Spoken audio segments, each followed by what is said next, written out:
hello everybody, and welcome to the live stream. And it's really nice to have you all here. And it's been a bit of a train wreck today, as it usually is. What's a live stream without having a train wreck? But anyway, on a more positive note, I'm still turning things on. I just rebooted my computer, and I'm amazingly I'm streaming somehow. But anyway, I don't really know how that's happened, but welcome.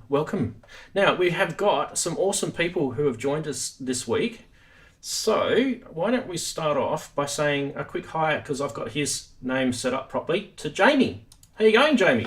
First time on the channel. Oh, yes. No, thank you very much for having me on. Thanks for joining us. It's great to be here. No problem. Looking forward to it today. Yeah. Beautiful. Now, we're also going to say hi to Darren. How you going, Darren? Hello. How are you doing? Hello, Jamie. Hello, Darren. Nice to meet you. Nice to meet you too as well. Looking good behind you in that studio. Yeah, Yes. It's doing okay. It's actually, I'm taking it apart at the moment because I'm moving out of this space because it's one of the weirdest rooms. So I'm taking it all home and just been doing up my office space, if you like, at home. Nothing as mad as what Ken has been doing, as building a new studio, but you know, well, a bit of soundproofing here and there, and so yeah, it's all coming out of here over the next couple of weeks. But yours is looking great. Looks like you've got synths as a wallpaper. Looks great. Yeah, well, it's a small box room, so everything has to be crammed in. But I'm stripping left hand side down. I've even got a big plan to strip the front part down. But you know what it's like. I mean, it's once you start stripping down, it's when you put things back, will it work? Exactly. Halfway through, you always think, what did I start this for? Yeah. Everything was started. Well, the other person that's supposed to be here is Ken. I don't know actually if he's on or not, but there's a still image of part of his studio, I guess. So I don't know if you can hear us, Ken, or not, but yeah, not sure if it's happening yet with Ken, but we'll try and get him sooner than later. So we'll definitely say hi to him in a sec. But anyway, nothing like a bit of what's the word? Frivolities for the start of the show. All right, beautiful. Okay, so what's today's show about? Well, it's about the topic is presets. I mean, if you guys would know that. So the reason why I got sort of asked to do presets was a bit of a social media conversation that happened pretty much straight after the last live stream, and someone was talking to me about whether I use presets and what do I think of them, and it was conversation that kind of traveled down that thing, and we're going to kind of ask that question to all of you guys. Do you use presets? Do you not? What do you think of them? Do they begin your journey for your own sound design? So, for example, do you grab a preset, then do you twinkle with it and tinker with it and tweak it until you get something that you want, or do you just like to hit the init patch on your synth and start from scratch? What's your preference? Now, there's no right or wrong, but that's where the topic for today's stream went from, and as a result of that, we thought would it be a great idea to get some people who I would believe they are kind of professionals in the community that actually write presets for a living, and Jamie's one of them. And we're also going to have Ken when he's here eventually. I'm trying to get Ken sorted. I can see his head in the bottom left-hand corner. Yeah, he's there's Ken. So you have to trust me when I say he's here. See, there's proof. But we'll definitely. He's just showing off his new studio. I think that's what it is. He's trying to get his audio working, I think, and I'm not sure if he's having any luck. But we'll see if we'll persevere with him, because it's something that he needs to be able to do. Anyway, so what we do every show, if you're new, and it's a very warm welcome to you if you are new, is we actually have normal segments, and we start off with a bit of humour for the week, and we call this the funny side. So let's roll the stinger.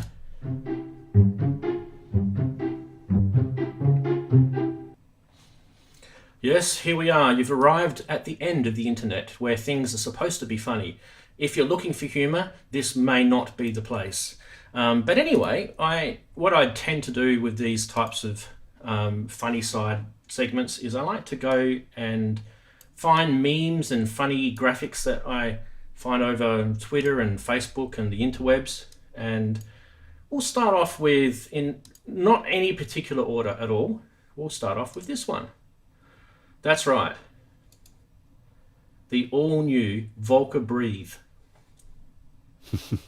That's actually hard to see, but there's actually, I'll have to link this one in. There's actually text in there. It says something about rectal distortion and things like that. So there's a bit of a Volca theme going on at the moment, which is something to do with rectal problems. But anyway, that one's that. So next one.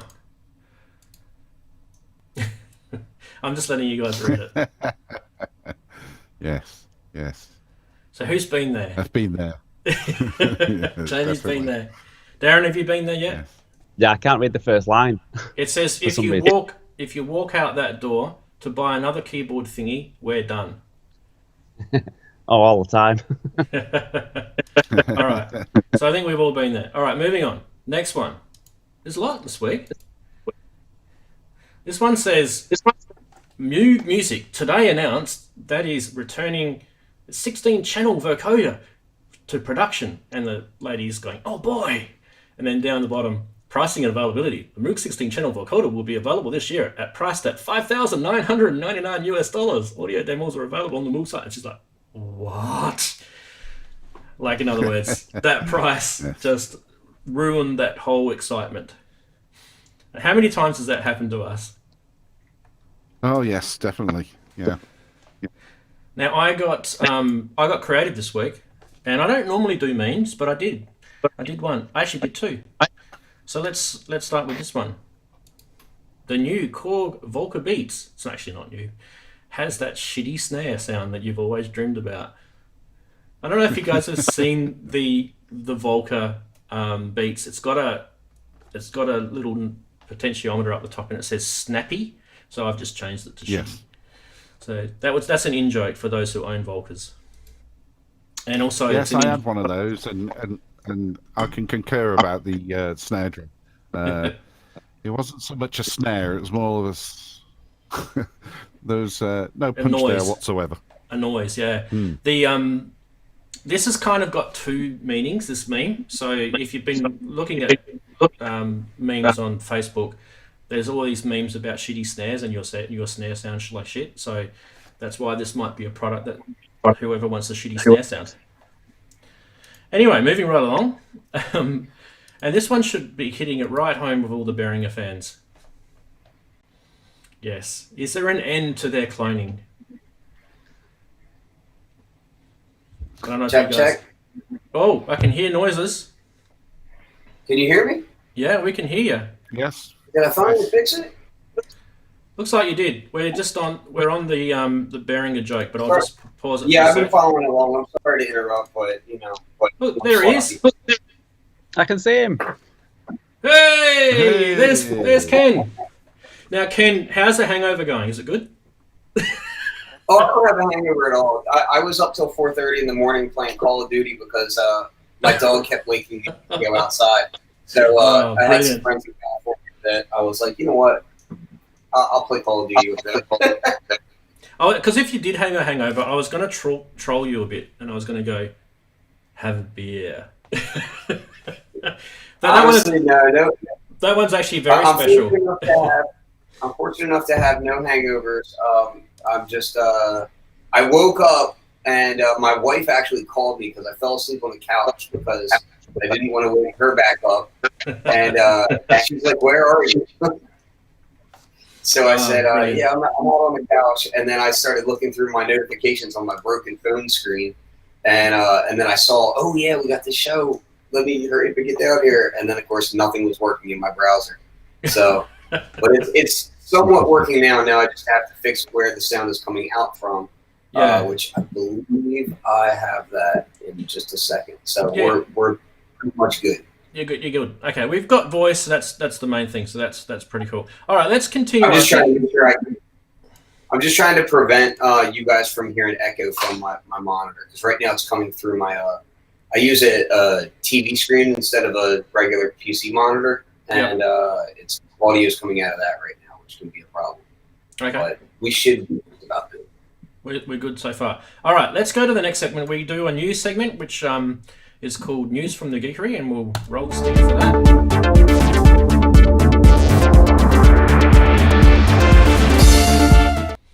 Okay, welcome to the news, and this, it's called News from the Geekery because my studio is called the Geekery, which is the name I decided to call it, and it has no meaning at all, just that there's a geek that works in there. That's probably about it. I try really hard to name things. Can you gather? It's There's a lot of effort that goes into my naming. Okay, so I love your titles. I love your stings and titles. They're great. thanks, man. They're pretty cheesy, let me tell you.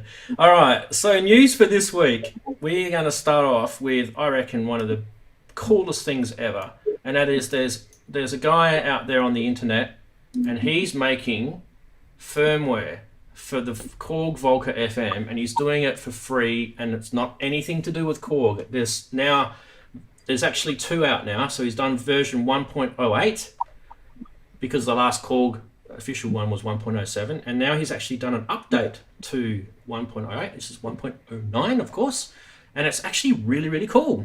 His guy's name's Peyton, and you catch him via Reddit, and if you don't know where on Reddit to find him, he's on the Volcas subreddit, whatever you call it.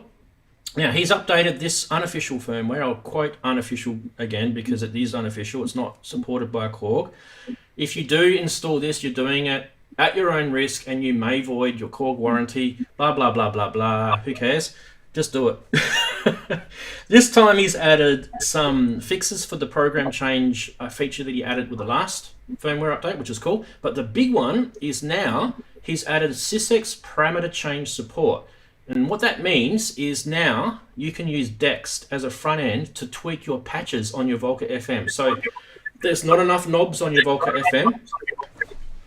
Go and load, connect it via MIDI and go and load up Dext on your DAW and go absolutely nuts with that. And I reckon that is brilliant. What do you think, guys? Let's get a sort of group reaction about that.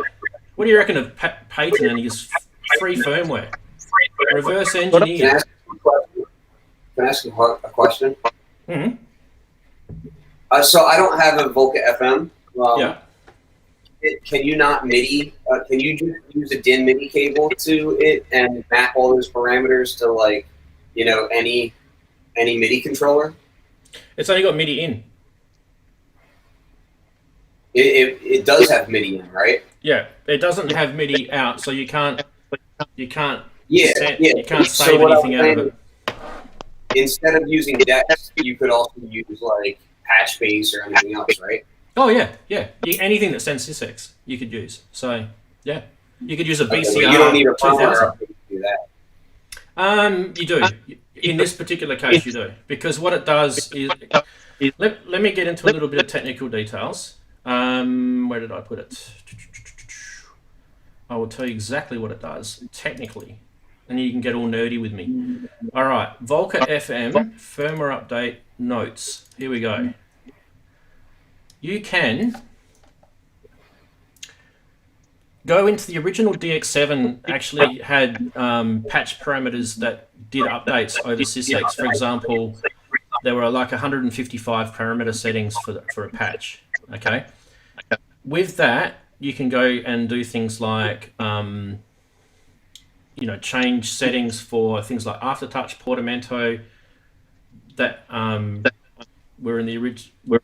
Sorry, you can't go and do things like aftertouch and portamento that were in the original DX, but you can change all the FM algorithms, and you can mess around with envelopes, frequencies, anything like that. And it's probably more of a nerdy thing than anything, but it's just so you can get more out of your Volca FM. So as an example, he gives, to set an algorithm parameter number 134 to 22, you send all this NRPN code through. You can do it either via Sysex or NRPNs.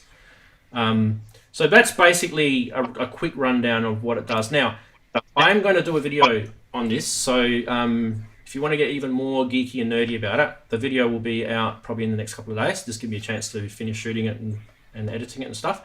So yeah, there's the first cab off the rank. I think it's brilliant. Guys in the chat, let us know what you think for the Volca FM update. Let us know. All right, I guess Jamie. Sorry. Yeah.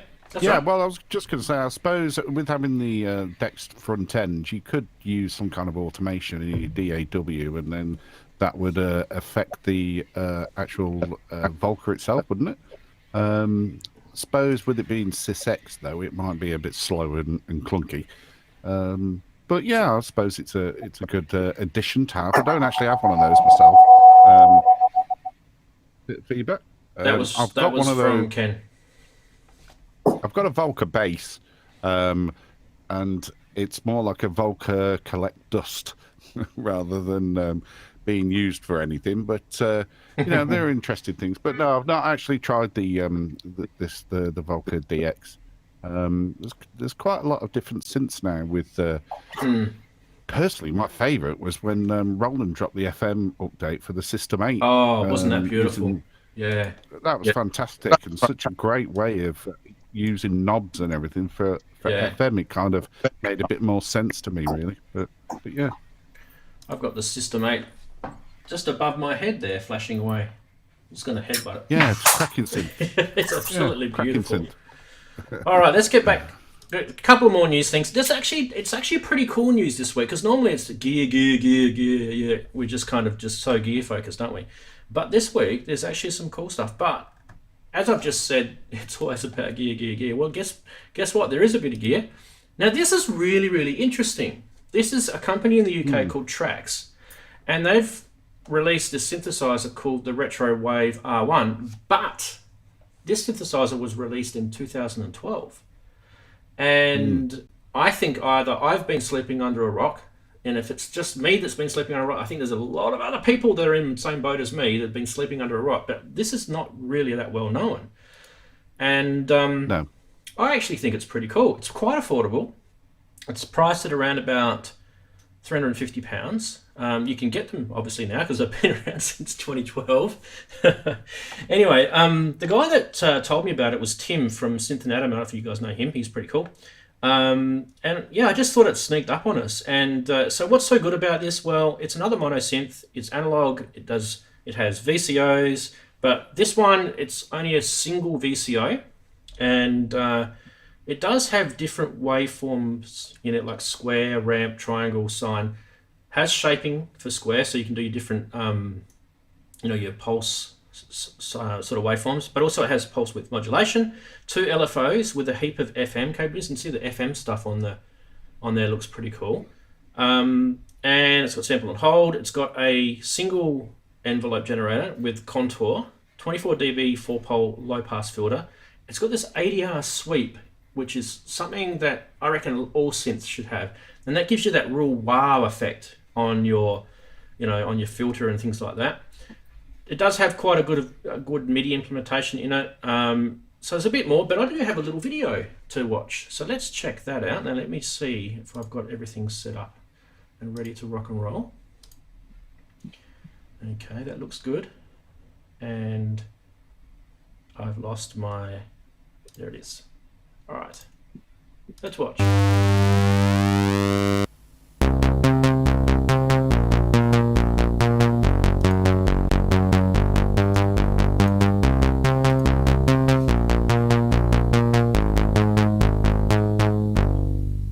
Now this video was done in 2012.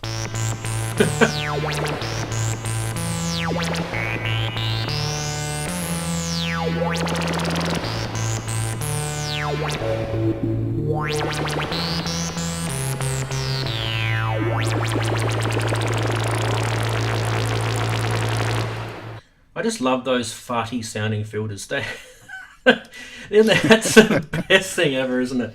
Oh, there we go. Anyway, so I just think we'll give them a plug because obviously, not many people know about it, and I think it's actually a pretty cool sounding synth. So that's the Trax Retro Wave R1. I'll just bring that up again in front of us all. There you go. That's what it is. What do you guys think of that? Kane, have you heard of that? I like the Vostok's look to it. Yeah, it's got that real Russian synth look to it, hasn't it? Yeah, it's pretty cool. Yeah. Single It's oscillator. cool, but it doesn't look like it's a. I'm getting a lot of feedback off of myself, so it's tripping me up. And yeah, my name's spelled wrong. Oh, no, where's it spelled wrong? It's PieiRce. Oh, yeah. You're right. Sorry. But anyway, the synth.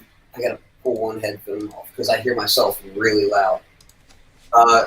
So the synth, it has no MIDI keyboard. It's just this little compact thing. Did it give you dimensions of it? Because it looks small. Yeah, I don't have it in front of me. There is a link in the video description below to that video that'll take you to their website, so you can check that out later. Yeah, I don't have the dimensions in front of me. I only wrote so much show notes on that one. So, but yeah, what about you, Jamie? What do you think of the little synth that was hiding from everyone? Well, I was actually quite aware of this. I remember it being reviewed. I think it was in Sound on Sound magazine back in the day, and it's made by a company that makes model railways. You know, like train engines and all that type of thing, but they made this synthesizer, this one oscillator synth.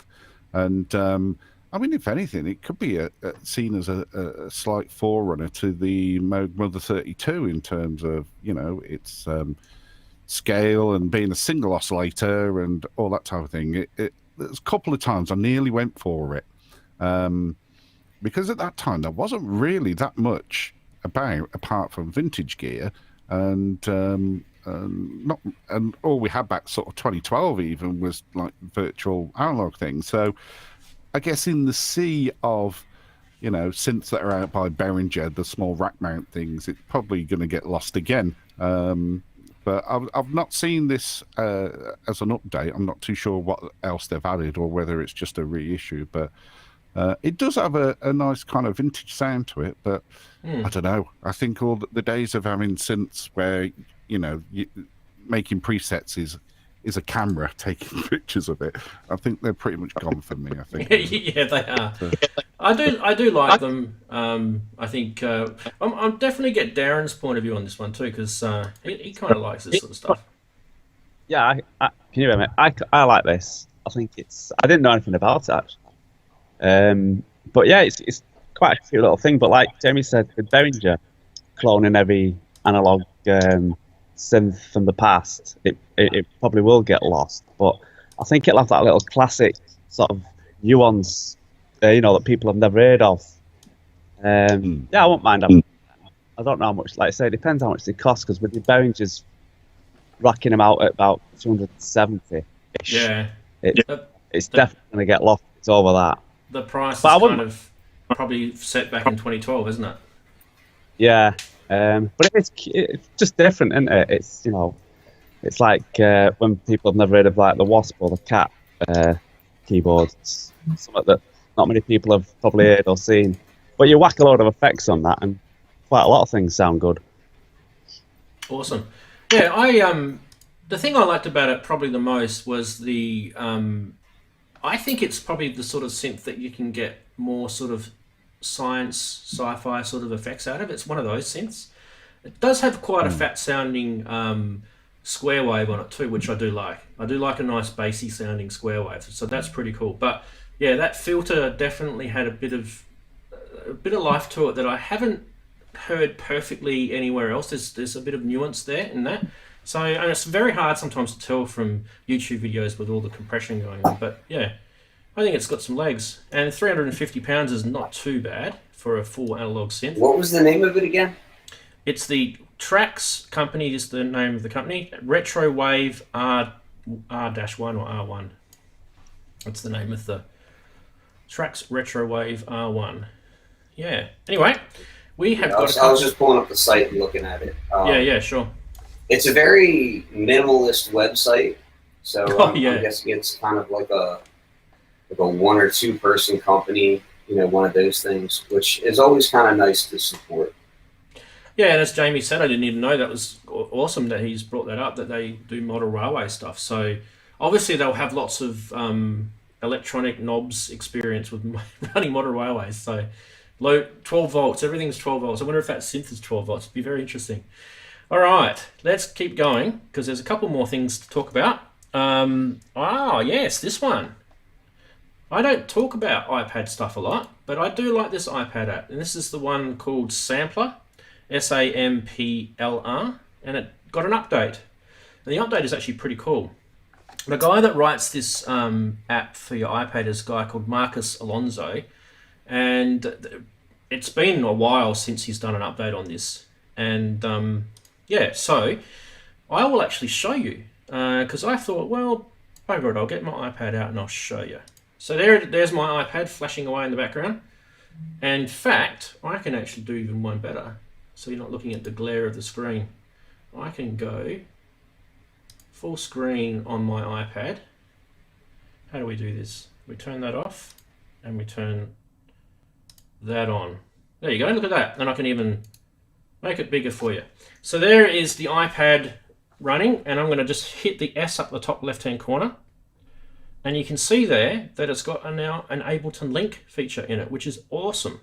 And you just turn it on. I've got Ableton running in the background, so you can now see that Ableton Link is running and everything's hunky-dory. Now the good thing about that means that if you change the tempo in Ableton, it will automatically change it in this. And what else has it got?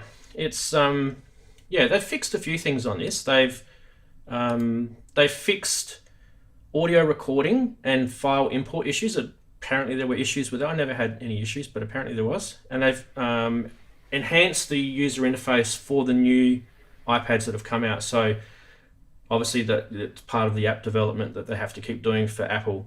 And also they've improved MIDI sync, which is part of that Ableton thing. So who's got the sampler out of all of us here? Anyone? Any of you guys? I have it.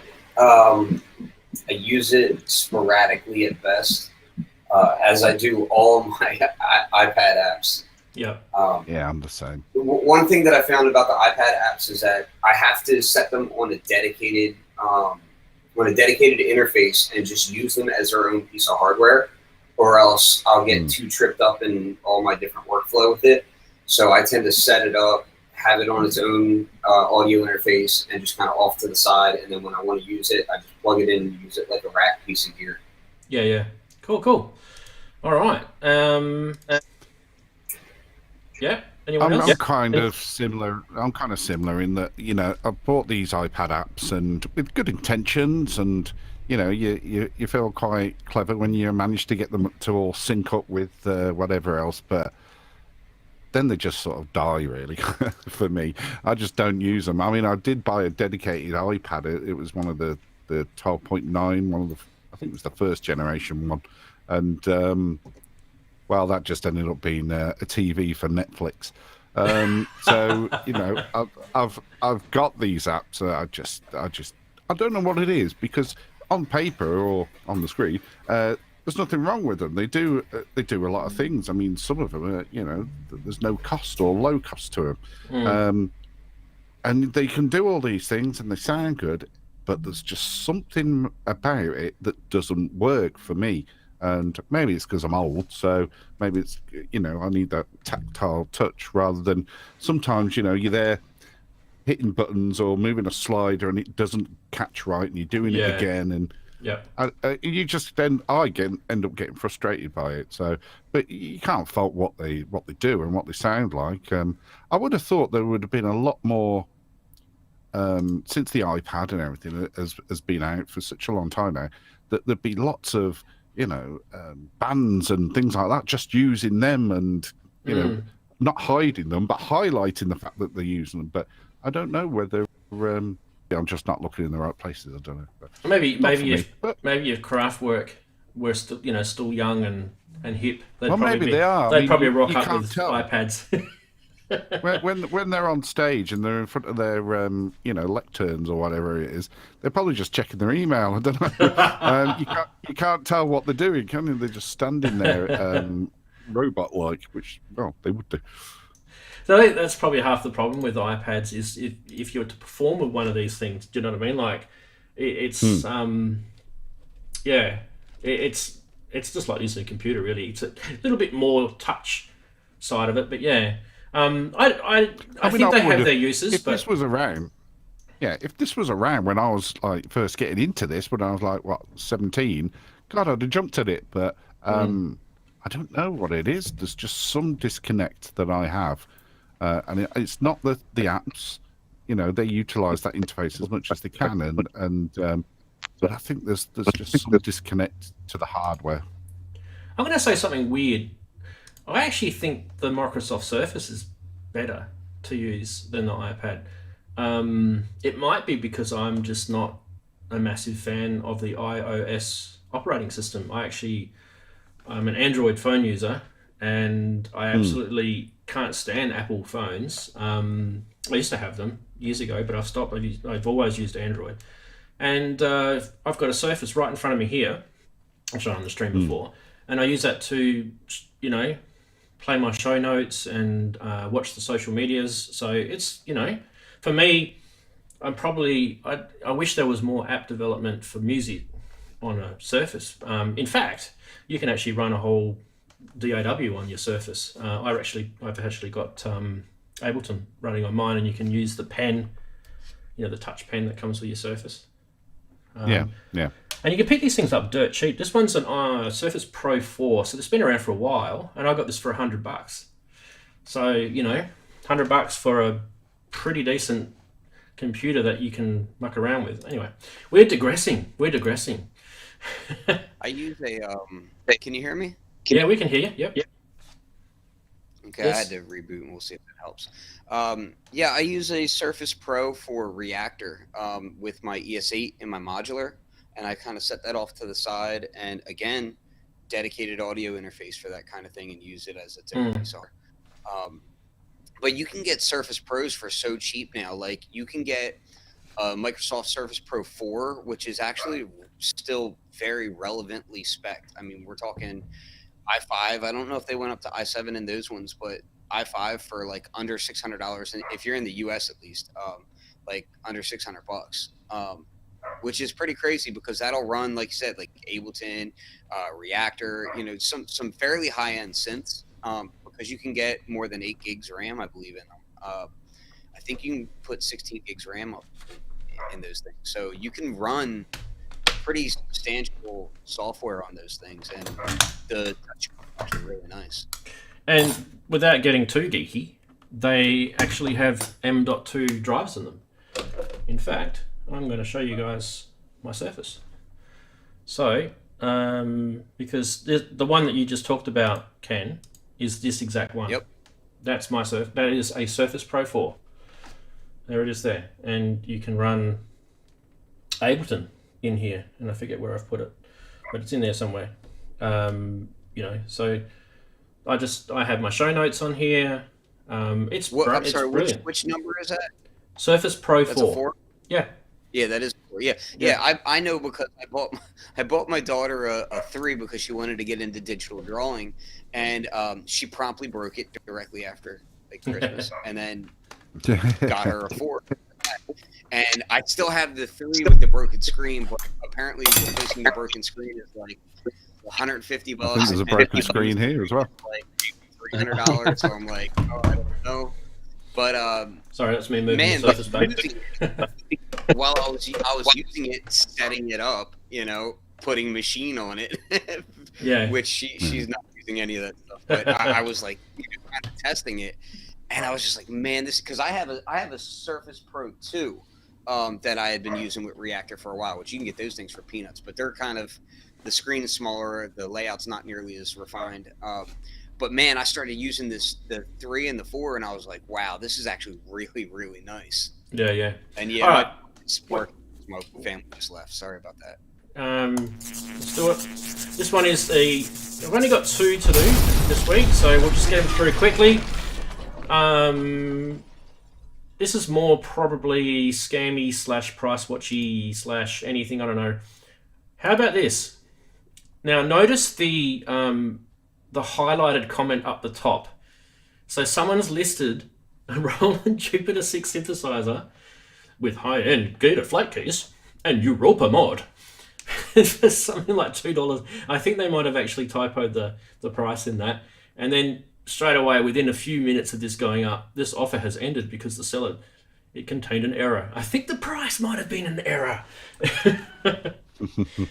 So it happens to the best of us. And yeah, that one kind of went up and down quicker than you can say Jack Robinson. All right, this is another one. Now, I think this is brilliant because this is the new Behringer made free classified system, and it's called Music Tribe. And there's the first scam on there, in my opinion. $18,000 for a CS70M? You got to be kidding me. So they're already scamming on that one. Anyway, yeah, I did have a quick look at that, the Behringer one, and it seemed I think there was one listing for the UK that was on it. So, but that was when it was first launched. So I don't know. I'll probably put that to one side at the moment. Yeah. But then again, I wonder how Reverb will sort of cope with that. It seems to be them that they're targeting. Maybe it's just world domination that Uli's after. I don't know. Maybe, yeah. Maybe you'll see him. Maybe you'll see him in the he'll pop up on the Democratic side or the Republican side this year against Trump. I don't know.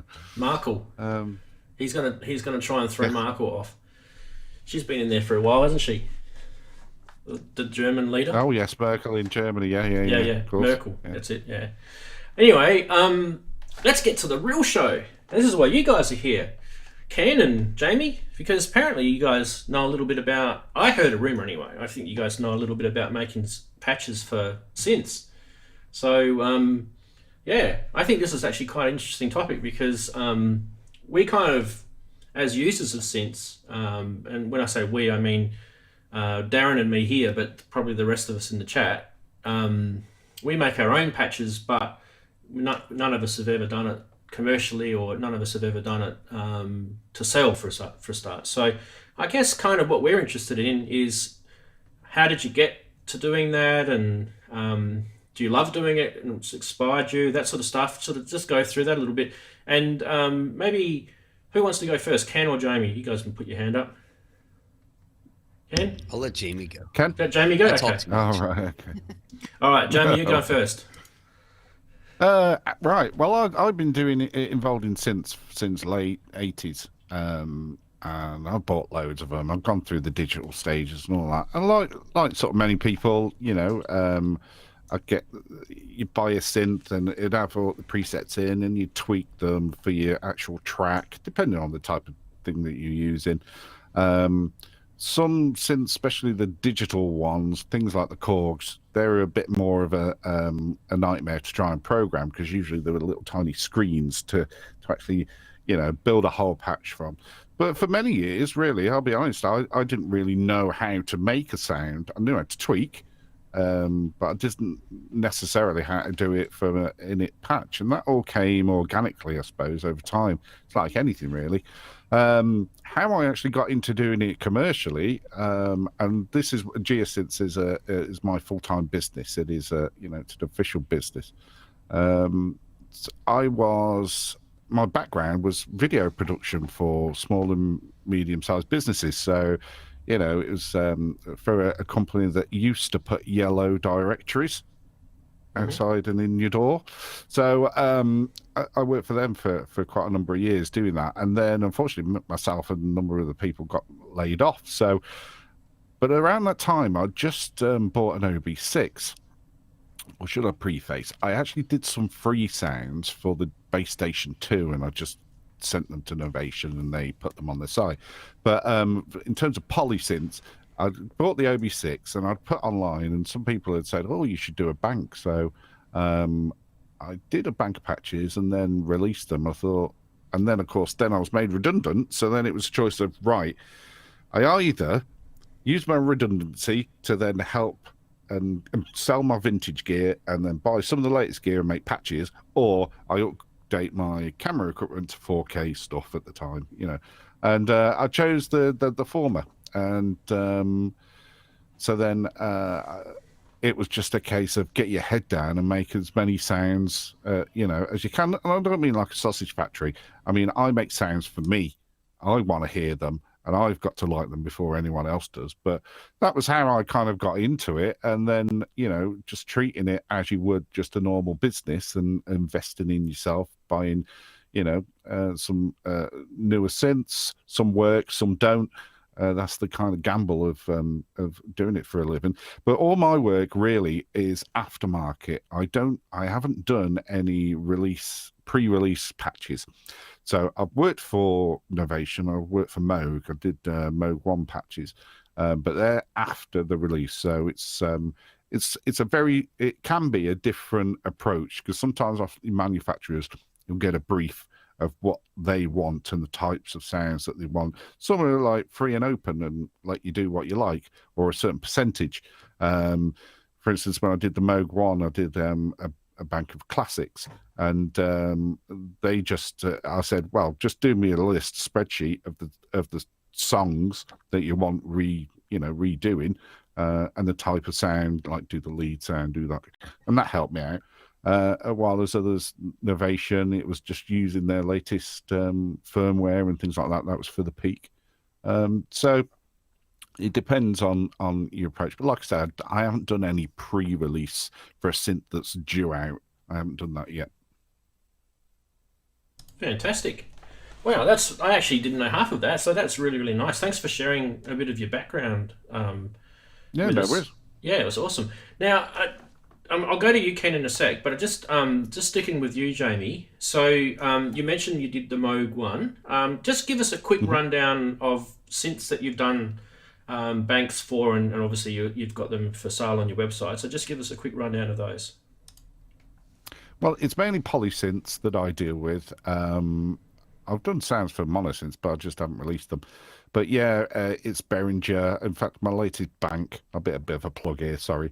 I did for the DeepMind 12, so that's volume 3, and there's also a bonus bank. But yeah, Behringer, most of Dave Smith's stuff. What else have I done? I'm looking around. System 8, I did 380 odd sounds for that. Prologue, Wow. said the Moog, and lots of different other. There's probably about 11 or 12. Even the old JX3P, I've got that out while I was moving cables around, put it on my desk. I thought, oh, the next thing I know, I'd made 32 patches for it. So yeah, it's about 11 synths, and also I've done Diva as well, but I'm more of a hardware kind of guy. Yeah, the VSC. But, yeah. But yeah, you can go on my website and check that out. But don't worry, I won't plug. So it's geosynths.com is your website. Oh, thank you. So definitely check out Jamie's. If you've got one of these synths that he's just mentioned, I mean, it's all listed there anyway. So have a look at that for sure. Thanks, Jamie, for that, and we'll definitely come back to you and pick your brain in a sec, because chatties will want to ask questions, I'm sure. Now, Ken, I've been told by a little rumor that you might have actually done some patches for commercial releases. So maybe you could let us know a little bit about that and how you got into it. Sort of similar questions to what Jamie answered, if you can remember them. Well, just in the spirit of being me and not following along with whatever you asked me to do, I just want to speak a little bit about Jamie. Yeah. I'm actually a big fan of Jamie's work.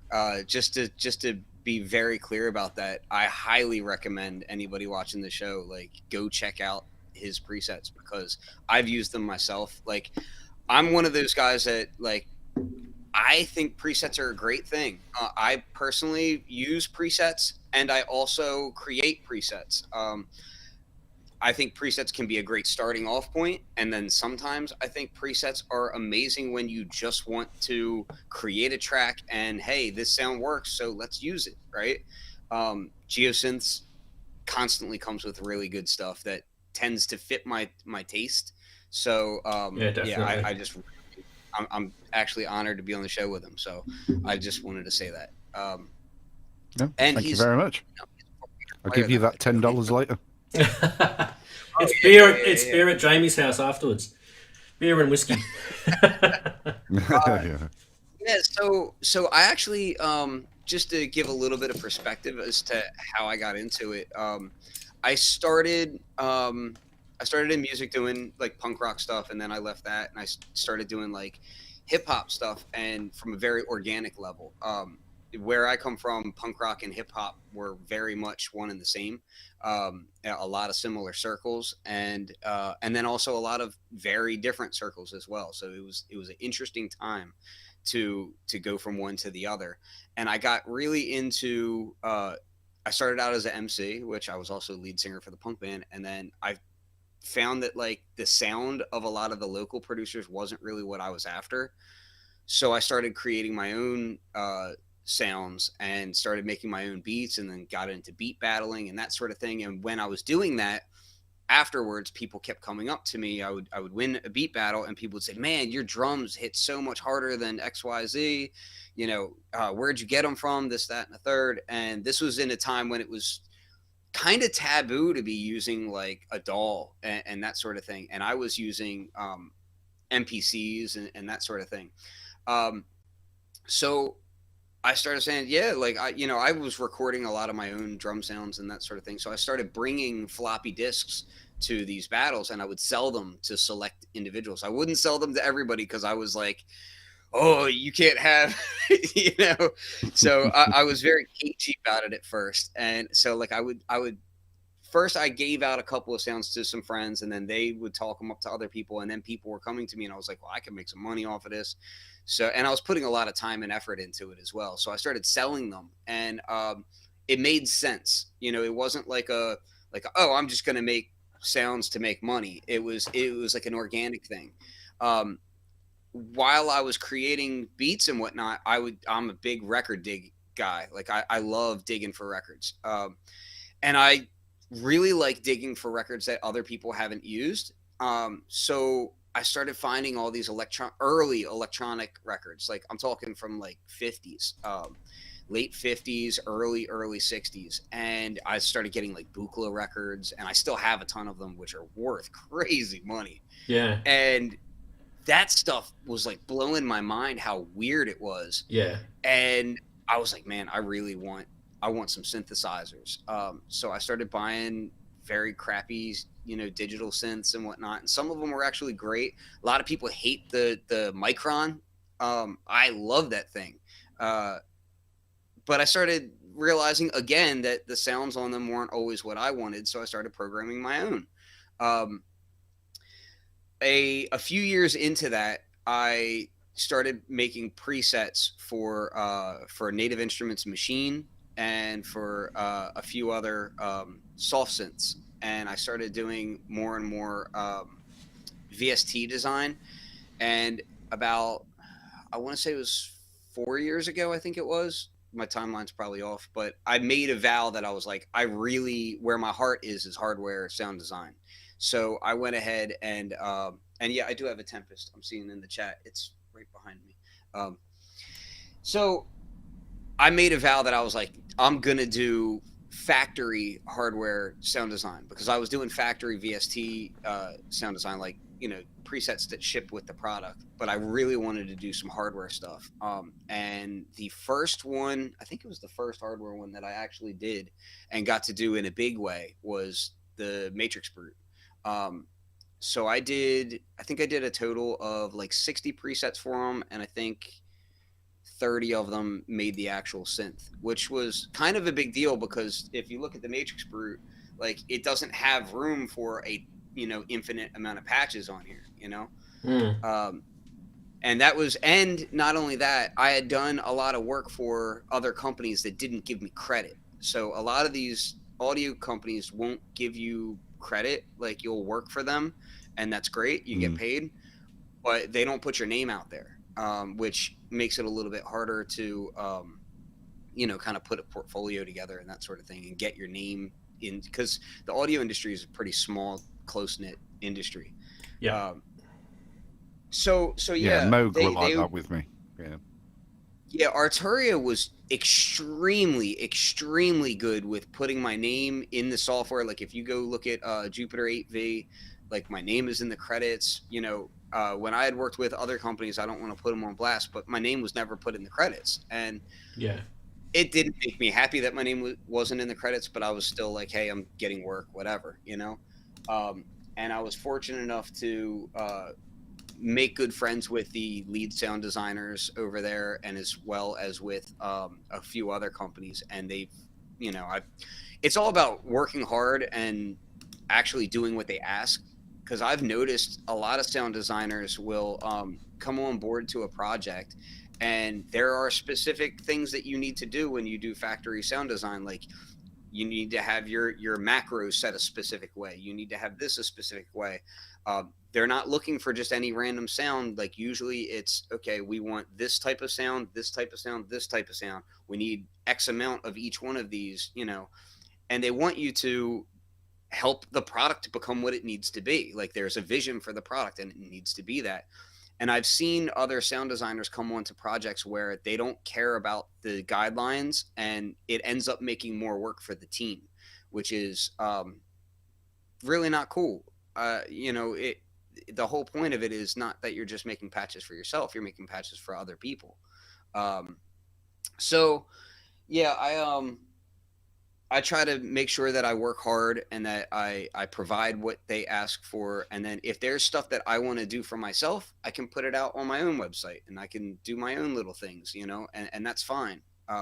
But sound design is not all just, fun and games of do whatever it is you feel like. A lot of the times it's like, okay, make these usable in a context for other people that are not you. Right. That sounds very good insight. Yeah.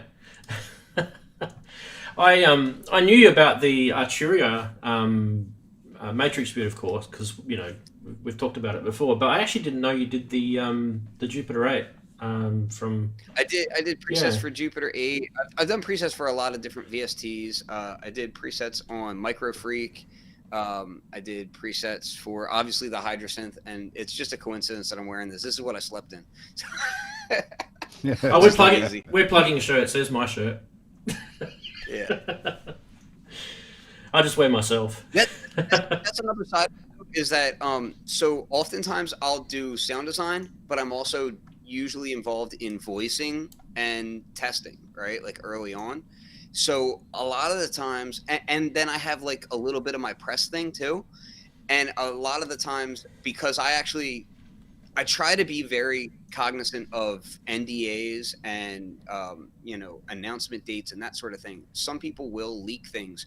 I don't leak things, period. Yeah. And that can be a problem because not all these companies, most of these companies don't talk, one to the other, like one section of the company. So like media doesn't always talk to testing, doesn't always talk to sound design, doesn't always talk to, whatever else. So the problem with that is I'm worried. I'm like, I don't want to get in trouble for leaking something. I know this, and this. And then I have to wait until like official press releases come out before I can say anything. Yeah. And that can kind of be a problem. So that gets back to the whole portfolio thing where it's like, well, because the way certain NDAs are written, half the time I'm scared to even put my name, say, oh yeah, I did this, because I don't know how it's going to affect the NDA of something else that I'm doing for them, So it can be a little bit weird, but that's why you have to make good connections inside the industry and, talk to people a lot. Yeah, that's awesome. Awesome. And we do have some questions coming in as you guys were talking. So do you guys want to start answering some of those? Do you reckon we should pop those up? All right, so here we go. Grab this one. About the Tempest. Have you done any Tempest patches for Ken? Because I know, no. Jamie, you don't have a Tempest, do you? I've done a bunch, but I haven't put any of them out. And I haven't, I've made a lot that I did, and I put them in sample packs, but I haven't put the patches out for people. That is something that I had been planning on doing for a long time, but any Tempest owner knows that the Tempest has a very troubled past. And because of that, there were updates and there were different things happening. I was like, I'm not going to put out a bank that I'm selling. And then next thing I know, find out that it doesn't work because of an update. And then people are trying to buy stuff. And then I'm playing the tech support game and all that. So I haven't put any of that stuff out yet. Plenty of that. Yeah. Yeah, now that it's finished, I can say that, I'm heavily considering putting something out like that once I get some time. I also had planned on doing like a full-on review of the Tempest, which is easily my most loved, hated device in my studio. I would not sell it for the world, and it makes me so frustrated at the same time. It's really, that's an interesting machine. But yeah, that is something that I would like to put out. Yeah, fair enough. Awesome. And there was another question that we got from Inky, and I'll just wait for that to pop up. Let's see if it pops up below me there. That's where I've highlighted them anyway. Come on, hurry up. You talk about the how? Yeah. So how do you start from a mindset, a preset, and how do you know when it's finished? That's the question. Who wants I'll to let Jamie tackle? Yeah, Jamie, you can do that one. Do you know, I mean, all I think of is, okay, what haven't I done recently? Okay, I haven't done a pad, so I'll do a pad. And that's as far as I think about it in terms of the next sound. I'll limit myself to about 10 a day, which, you know, if you've made your own sounds, you might have tweaked, you know, for a little bit, or you may have spent an hour doing it. So, but I limit myself about 10 a day, otherwise I just start losing my marbles. But I personally I love making pad sounds and motion sounds, so they're the ones that I tend to do more of. I don't really do filler sounds because I don't like fillers myself. So, you know, it's just a case of sitting down, okay, I'll do a pad and... Yeah. And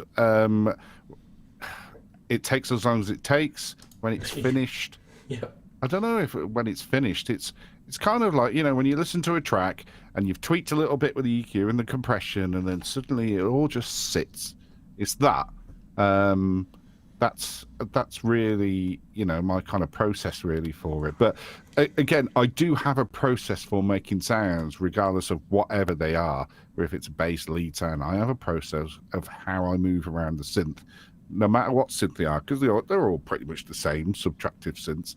So I just follow that process, and it just works. And it's like anything, you know, the more you do it, hours and hours you spend at doing it, it becomes second nature. So it's more of a feeling, an instinct, whether it's right or wrong.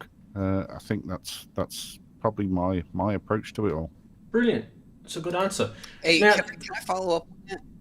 Yeah, go Sorry, for it. I have a question. Because I like Jamie, so I want to ask you some questions. Go for it. So you mentioned in there it takes as long as it takes, and that's something that I've run up against before. Is like I said, deadlines and getting things done on time. I am the kind of guy who can spend, you know, literally 3 days on a single patch. Like I'll enjoy it too. Like I'll have an idea and I'm like, man, I'm gonna make that work. Like so. Do you ever run up against that, and do you ever just say, you know what, I need to just like move on to something else because like I'm taking too long on this? Or like how does your mindset go as far as efficiency of getting something done?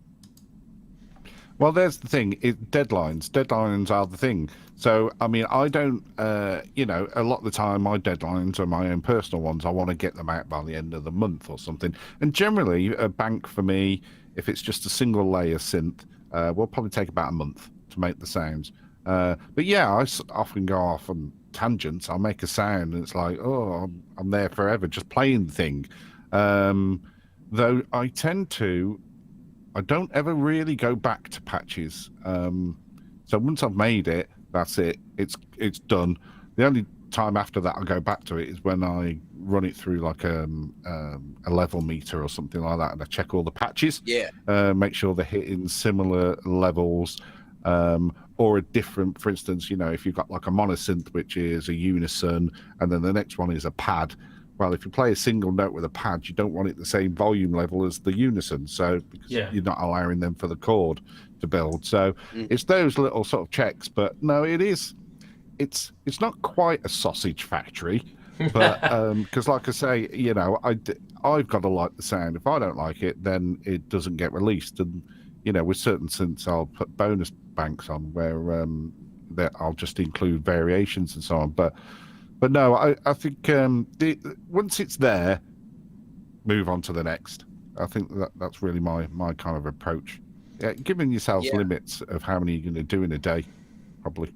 It's Yeah, funny awesome. because you say like you don't go back, and like I'm kind of the opposite in that what I'll do is I have lots of ideas that come through my head often, and I'll have an idea for a patch, so I'll sketch it out and I'll get the patch going, and I pretty much always have to go back and add the details. So like I'll have to go back and add macros, right? And like for instance, I'm doing Hydrosynth patches right now, and I want like all 8 macros. I want them all mapped, and I want them all to do something interesting on each one, and something that is coherent to the context of the patch, right? So a lot of the patches I'll do is I'll have with the Hydrosynth especially, it's actually really fun because you can change the color of the knob per patch. So that's actually how I tell myself how far along my patch is. Once it hits neon green, the patch is finished. But before it's not finished. So if it's red, like I won't have any macros on there, right? But if it's like yellow, I'll have like half of the macros there. But it'll pretty much always be like an idea, and then I'll have it sketched out, and then kind of like I might do that idea, and then depending on how far I get in it that day, I may finish it all in one shot, but I'll probably still have to come back and level it, like you said. But then I'll still kind of come back later and I'll double check macros. I'll double check like contextual things that are for performance and that sort of thing. Awesome. Now I want to kind of just quickly segue, and it's only because Berkut in chat made this comment, and I thought, well, this is kind of the other side of where patches may have the negative sort of, I don't know, a bit of a connotation about negative. Now that's because, you know, if you get caught out using a factory patch or a very, very famous patch in your track, and you've decided to release it commercially, it may be embarrassing. But anyway, this is what he was talking about. Let's have a look at this.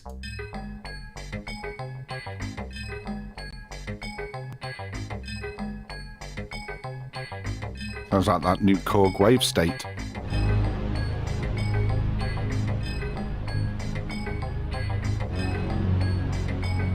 Now, if anyone knows what this is, it's written up the top. Industrial Revolutions. This was a Jean-Michel Jarre D50 patch from his album Resolutions, and that whole album was pretty much just the D50. And I mean, as you guys know, Roland's D50 was their answer to the DX7 when that came out, and there was, you know, the guy that does Omnisynth, Eric Person, he's the guy that wrote a lot of the original DX7 patches. He didn't write that particular patch. It's called, I forget what it's called now.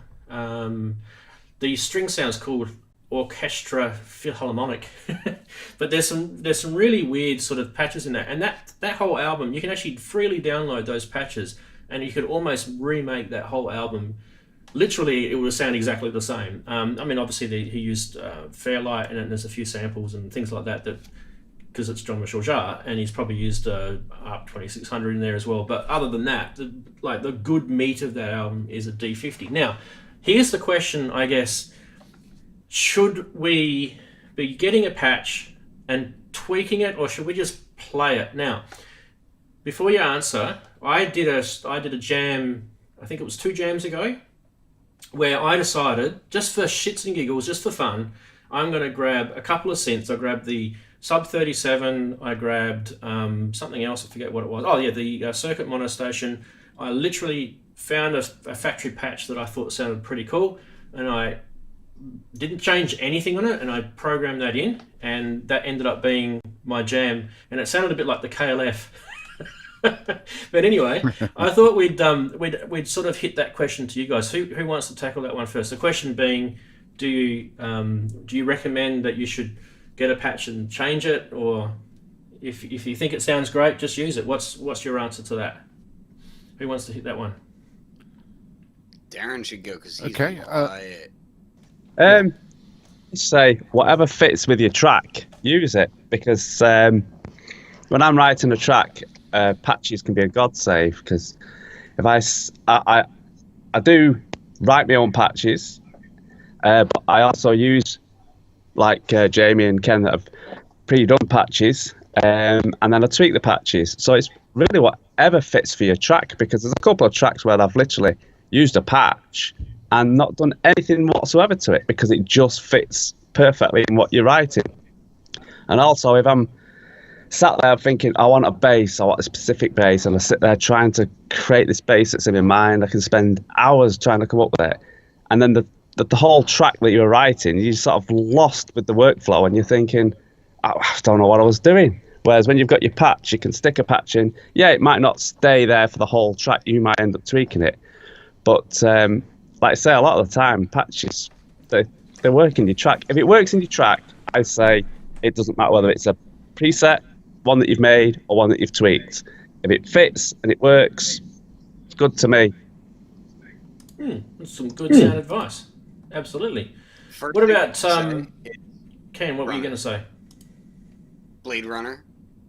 Blade Like Runner. if you ever want, if you ever want to talk trash on somebody for using presets, Blade Runner is kind of one of the most epic soundtracks of all time.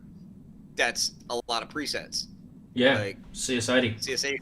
Yep. You know, it's like, come on, man. Like, what are we talking about? Are we talking about music and art that's trying to make you emote, or are we talking about like, you know, milking cows? I mean, it's not the same thing. It's really up to the artist. And at the bottom line is if you can create the art that is in your heart, you use what's available to you and what makes sense for you. So to me, you know, I can be the most hardcore purist, you know, guy out there, and at the same time I'm like, yeah, but did the track make me feel the way that I needed to feel, you know? And if the preset gets me there, then the preset gets me there. Period. Yeah. Jamie, do you have anything you want to add to that discussion? Well, yeah. I mean, Ken's totally right there. I mean, you know, the goal for many of us involved is to do music, to write music, and I kind of see what sound design is really what you could do in there is creating the colours, the shades of colours. What you do with those colours and put them together as a piece of artwork is entirely up to you. So many people who buy sort of patches from me they're composers, and they get paid for composing, not sitting there wasting their hours doing sound design. People who love the sound of synthesizers, but many of them just don't have any interest in making their own sounds. They may change the filter or, you know, change the attack or something like that, but that's as far as it. They don't want to dig deep. It's like, you know, you may enjoy driving your car, but you don't necessarily know how the engine works. You know, you don't have to, it doesn't stop you from driving that car. And it's very similar. We're a service to a degree, making patches. And I get it. Some people they don't like it because they're saying that you're not being original. But I don't know whether the people are actually being completely honest about that, or they just want to use it as a way to bash other people that are using presets. And you know, I encourage people to make their own sounds and learn how to do it. I mean, really learn how to do it. I've made lots of tutorials. My tutorials have been in real time, so you can follow me.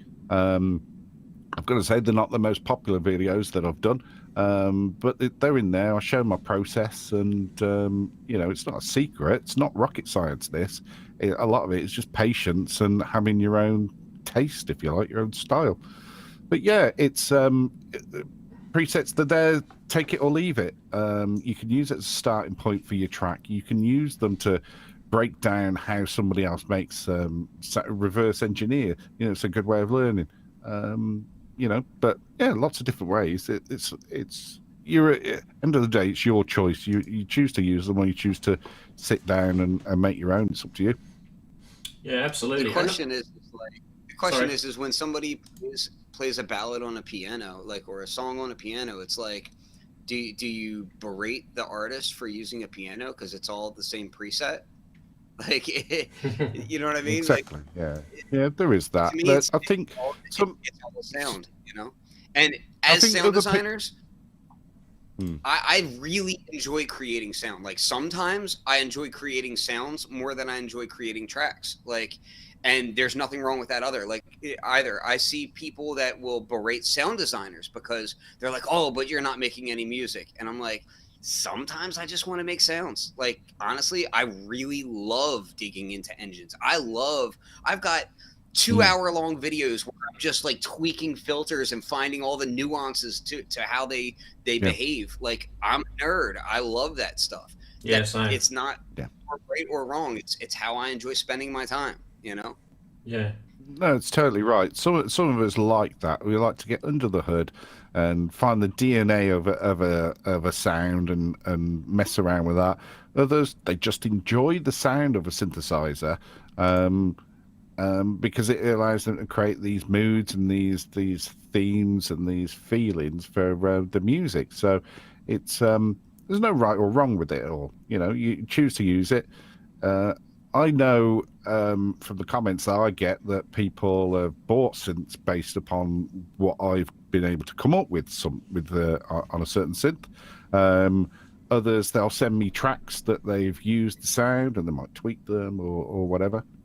So, you know, like I say, it's just part of the service. I wonder if some of the people would be more happy, though, if they'd bought something like a Moog 1 or maybe even like the Hydrosynth and all it was just in-it patches. Would they be happy?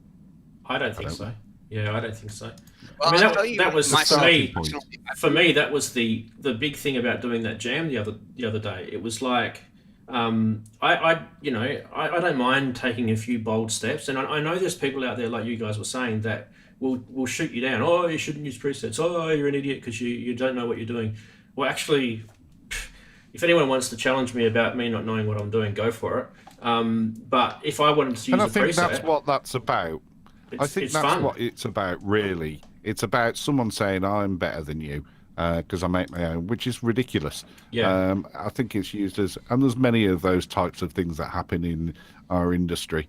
End of the day, if you're a type of the person who you can make your own sounds and you understand what you're doing, you know, you're just going to do it anyway. You'll get on with it. Exactly. Yeah, I think it can be a little bit, you know, we see it all the time, especially on gear slots and things like that. People bashing each other, you know, trying to find anything. Oh, you use a preset. Oh, God, burn him in the stake.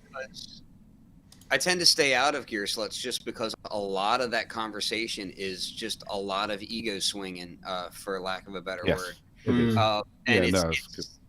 It's frustrating especially to the people that are actually involved in creating a lot of this stuff, because we're like, well, we're creating these things for a reason, you know. And then on top of that, I would just say, I've met a lot of very famous and very well-to-do producers and artists, and I tell you what, man, the vast majority of them are not that great of sound designers, are not that great of testers, are not that great of like really knowing the nuts and bolts of their gear. What they're really great at is just making a good song, you know? And that's like, there's nothing like, you can be a specialist at making just a brilliant song and know next to nothing about the gear that you're doing those songs with, and you can be the exact opposite. And it doesn't mean one person is better than the other. One person might have more money, but it doesn't mean you're better than the other. Yeah.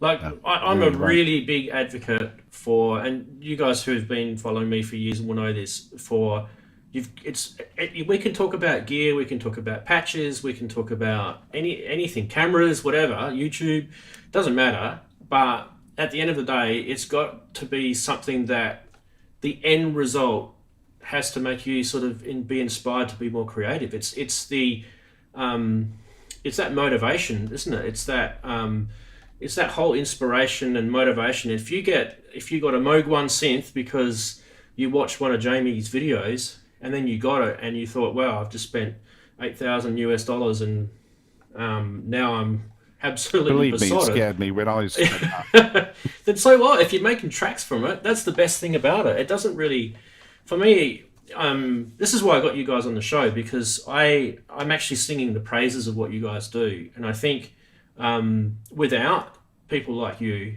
that you know, like you guys mentioned before, what would a synth be like if it was just full of init patches? Well, the answer is it'll be like an Arturia mini brute. That's what it would be like.